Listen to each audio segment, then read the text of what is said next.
السلام عليكم ورحمة الله تعالى وبركاته.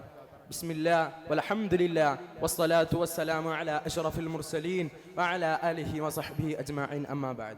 ബഹുമാനാദരകൾ നിറഞ്ഞ ഉസ്താദുമാർ, എൻ്റെ പ്രിയപ്പെട്ട വിദ്യാർത്ഥി സുഹൃത്തുക്കളെ, പാരമ്പര്യത്തെ നിരാകരിച്ചിരുന്ന ആധുനിക സമൂഹം ഇന്ന് സ്വന്തം അസ്തിത്വത്തിൻ്റെ നിലനിൽപ്പിന് വേണ്ടി പാരമ്പര്യം സൃഷ്ടിക്കാൻ ശ്രമിക്കുമ്പോൾ ഇസ്ലാമിനെ സംബന്ധിച്ചിടത്തോളം മുഹമ്മദ് നബി സല്ലല്ലാഹു അലൈഹി വസല്ലമയിൽ നിന്നും ലഭിച്ച അതിശക്തമായ പൈതൃകം മുസ്ലിമിന്റെ അസ്തിത്വത്തിന് ദൃഢത നൽകുന്നു. യഥാർത്ഥ ഇസ്ലാം നിലനിൽക്കുന്നത് പാരമ്പര്യത്തിലൂന്നിയാണ്. ഗ്രന്ഥങ്ങളെക്കാളുപരി പൂർവ്വസൂരികളായ പണ്ഡിതന്മാരുടെ പാരമ്പര്യമാണ് ഇസ്ലാമിനെ തലമുറകളിലേക്ക് കൈമാറി വന്നത്. അധികാര രൂപമാർജിച്ച സാമൂഹിക പ്രതിനിധാനമായോ മനുഷ്യനെ നിറത്തിന്റെയും തൊഴിലിന്റെയും പേരിൽ അകറ്റി നിർത്തിയ സംവിധാന ഹിംസയായോ ചരിത്രത്തിൽ ഒരിടത്തും ഇസ്ലാമിനെ കാണാൻ സാധിക്കുകയില്ല.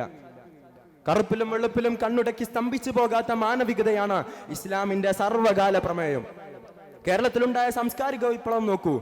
അവിടെ അസഹിഷ്ണുതയില്ല, അന്യവൽക്കരണമില്ല. വ്യാപാര രംഗത്ത് മുസ്ലിം പ്രതാപകാലമായിരുന്നു. പക്ഷേ കച്ചവടത്തിൽ വഞ്ചനയില്ല, കൊള്ളലാഭമില്ല, പൂഴ്ത്തിവെപ്പില്ല, സത്യത്തിന് നിരക്കാത്തതൊന്നുമില്ല.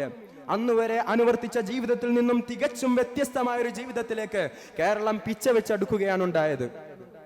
മുസ്ലിം സ്പെയിൻ ക്രിസ്ത്യാനികൾ കീഴടക്കിയപ്പോൾ ഇസ്ലാമിന്റെ സംസ്കാരത്തിന്റെയും അതിന്റെ നാഗരികതയുടെയും ഭംഗി കണ്ട് അത് യൂറോപ്പിലേക്ക് അരിച്ചിറങ്ങിയതായി ചരിത്രങ്ങളിൽ കാണാം. ഇറ്റാലിയൻ നവോത്ഥാനത്തെ മുസ്ലിം സംസ്കാരം സ്വാധീനിച്ചിരുന്നു എന്ന് പഠനങ്ങൾ പറയുന്നു. എന്താണ് ഇസ്ലാമിന്റെ സംസ്കാരം? ഒരിക്കൽ അഖ്നഫ് ബിൻ ഖൈസ് റളിയല്ലാഹു അൻഹുവിനോട് ഒരാൾ അനാവശ്യമായി തർക്കത്തിൽ ഏർപ്പെട്ട് പറഞ്ഞു, നിങ്ങൾ ഒന്ന് പറഞ്ഞാൽ 10 കേൾക്കേണ്ടി വരുമെന്ന്. അദ്ദേഹം പറഞ്ഞു, നിങ്ങൾ 10 പറഞ്ഞാലും എന്റെ അടുക്കലിൽ നിന്നും ഒന്നും കേൾക്കേണ്ടി വരില്ല എന്ന്. ഇതാണ് ഇസ്ലാമിന്റെ സംസ്കാരം. 14 നൂറ്റാണ്ടിന്റെ പാരമ്പര്യമുള്ള ഇസ്ലാമിന്റെ സംസ്കാരങ്ങളെയും അതിന്റെ ആദർശങ്ങളെയും ചോദ്യം ചെയ്യുന്ന വഹാബിസത്തിൻ്റെത് മുസ്ലിം നവോത്ഥാനമായിരുന്നില്ല, മറിച്ച് മുസ്ലിം പ്രമാണി പരാക്രമങ്ങളായിരുന്നു. സാധാരണക്കാരായ മുസ്ലിം ജനസാമാന്യത്തിന്റെ ദരിദ്രാവസ്ഥ ചൂഷണം ചെയ്ത് അവരെ സലഫിസത്തിലേക്ക് വഴി നടത്തിയും വഴങ്ങാത്തവരെ കായിക ബലത്തിൽ അടിച്ചൊതുക്കിയുമാണ് വഹാബിസം പിടിമുറുക്കിയത്. ആത്മീയതയിൽ നിന്നുമുള്ള ഒളിച്ചോട്ടം അവർക്ക് പുരോഗമനമായിരുന്നു. ഉള്ളു പൊള്ളയായ ഈ പുരോഗമനത്തെയാണ് ചിലരെങ്കിലും നവോത്ഥാനമായി തെറ്റിദ്ധരിക്കുകയുണ്ടായത്. പാരമ്പര്യത്തിൽ നിന്നും അടർന്നു മാറി സ്വേച്ഛ പ്രകാരം മതത്തിൽ സ്വതന്ത്ര ഗവേഷണം എന്ന പേരിൽ ഇസ്ലാമിന്റെ പേരിൽ അവർ പലതും കെട്ടിച്ചമിച്ചു. അതിൽ മുഖ്യവും തീവ്രവാദവും അപരവിദ്വേഷവും തന്നെ. ഈ വികംസതക്ക് പ്രവാചക ദർശനം ഒരിക്കലും കൂട്ടുനിൽക്കുന്നില്ല. ഹറമിന്റെ ചരിത്രകാരൻ ഷെയ്ഖ് സൈനി ദഹ്ലാൻ റളിയല്ലാഹു അൻഹു തന്റെ ഉലമാ ബറദിൽ ഹലം എന്ന ഗ്രന്ഥത്തിൽ പറയുന്നുണ്ട്, വഹാബികൾ തായിഫിലേക്ക് നുഴഞ്ഞു കയറിയതും അവിടെയുണ്ടായിരുന്ന മുസ്ലിങ്ങളെ നിഷ്ക്രൂരണം കൊന്നൊടുക്കിയതിന്റെയും കഥ.